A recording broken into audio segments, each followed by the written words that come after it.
दोस्तों, सलीम टीवी में खुश आमदीद।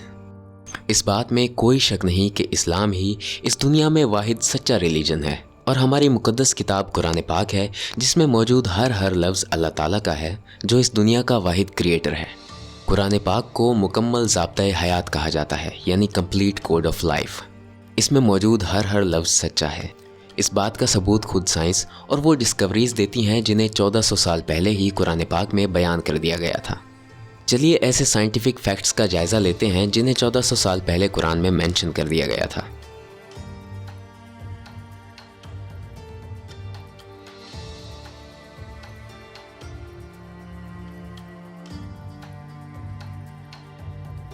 दोस्तों, बिग बैंग थ्योरी एक बेल्जियन कॉस्मोलॉजिस्ट जॉर्ज लेमेट्रे ने पेश की थी, जिसके मुताबिक यूनिवर्स शुरुआत में हाई डेंसिटी और टेम्परेचर का इनिशियल पॉइंट थी।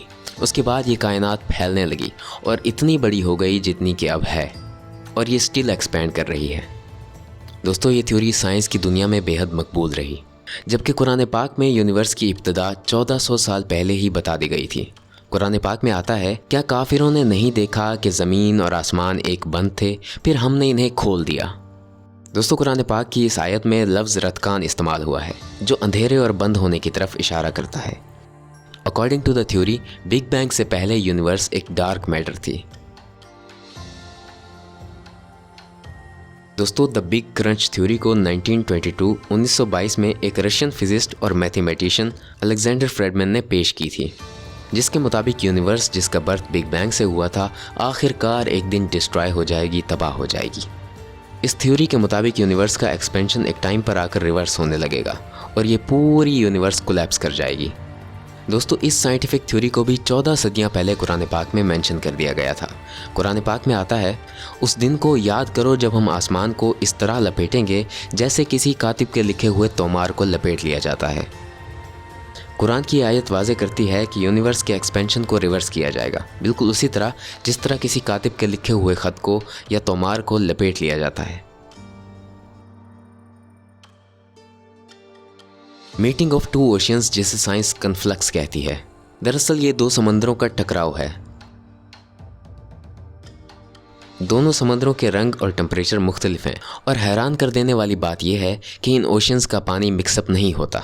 हालांकि ये दरियाफ्त कुछ सालों पहले ही हुई है, मगर कुरान पाक ने इसे 1400 साल पहले ही बयान कर दिया गया था। कुरान पाक में अल्लाह ताला फरमाता है, उसी ने दो समंदर रवां किए, उनके दरमियान पर्दा है, उनमें से कोई भी तजावुज़ नहीं कर सकता। दोस्तों, एम्ब्रियोलॉजी बायोलॉजी की ही एक ब्रांच है, जिसमें हमें फर्टिलाइजेशन और एम्ब्रियो डेवलपमेंट के बारे में पढ़ाया जाता है। कुरान पाक में एक जगह इसका भी जिक्र मिलता है, जो कुछ यूं है, हमने इंसान को मिट्टी के निचोड़ से पैदा किया, फिर हमने इसे ठहरने की जगह पर एक कतरा बना दिया, फिर हमने कतरे को अलका बना दिया, फिर हमने अलका को मदगा बना दिया। यहाँ लफ्ज़ अलका से मुराद लीच, ब्लड क्लॉट या हवा में सस्पेंडेड कोई भी चीज़ हो सकती है। साइंस के अकॉर्डिंग बच्चे को न्यूट्रिएंट्स और ऑक्सीजन उसकी माँ से मिलते हैं, इस लिहाज से इसे एक लीच जैसा समझा जा सकता है। दोस्तों, मौजूदा साइंस हमें यह बताती है कि आयरन कोई ऐसा एलिमेंट नहीं जो ज़मीन पर कुदरती तौर पर पाया जाता हो। स्टडीज़ से हमें पता चलता है कि कई अरब सालों पहले ज़मीन पर एक मीटेओराइट टकराया था। इस मीटेओराइट पर काफ़ी मिकदार में लोहा था। इसके फटने पर वो सारा लोहा ज़मीन पर फैल गया। बिल्कुल यही चीज़ कुरान पाक में भी बताई गई थी। कुरान में आता है, हमने लोहे को इसकी अजीम फितरी ताकत और इंसानियत के लिए बेशुमार फ़वाइद के साथ उतारा है। दोस्तों, आज के ज़माने में हमें प्राइमरी क्लास में ही फॉर्मेशन ऑफ क्लाउड्स के बारे में पढ़ा दिया जाता है, लेकिन 609 CE में ये कोई नहीं जानता था कि बादल किस तरह बनते हैं, जिनकी फॉर्मेशन को वाज़े करते हुए कुरान बताता है, क्या तुमने नहीं देखा कि अल्लाह किस तरह बादलों को हल्का फुल्का मुतहर्रिक करता है, फिर उनको जोड़ता है, फिर उनका ढेर बना देता है, और फिर तुम देखते हो कि उनमें से बारिश निकल रही है। बिल्कुल ऐसा ही बादलों के केस में दोस्तों होता है। छोटे बादल हवा के ज़रिए धकेल दिए जाते हैं और जो एक दूसरे के करीब होते हैं वो जुड़ जाते हैं। एट दिस पॉइंट एक वर्टिकल अपड्राफ्ट होता है और बादलों का अपर पार्ट हवा में फैल जाता है। एज अ रिज़ल्ट बादलों के मुख्तलिफ हिस्से ऊपर की तरफ उठ जाते हैं, जिससे हमें लगता है कि बादलों की तह बन गई है। दोस्तों, यहाँ हम आपको बताते चलें कि ये रिसर्च 2 सदियाँ पहले ही हुई थी, लेकिन कुरान पाक में ये 1400 साल पहले ही बता दिया गया था। دوستوں ایک عرصے سے یہ خیال کیا جاتا ہے کہ درد جو ہمیں محسوس ہوتا ہے وہ ہمارے برین کی وجہ سے محسوس ہوتا ہے، لیکن سائنٹیفک ریسرچ سے ہمیں پتہ چلا کہ ہماری اسکن میں پین ریسیپٹرز ہوتے ہیں جو درد کو محسوس کرتے ہیں۔ سرپرائزنگلی قرآن پاک میں ہمیں اس بات کا بھی ذکر ملتا ہے۔ فرمایا گیا، جو لوگ ہماری آیتوں کو جھٹلائیں گے ہم ان کو جہنم کی آگ میں بھیج دیں گے، جب ان کی کھالیں جل جائیں گی تو ہم ان کی جگہ نئی کھالیں لگائیں گے تاکہ وہ درد کو محسوس کرتے رہیں۔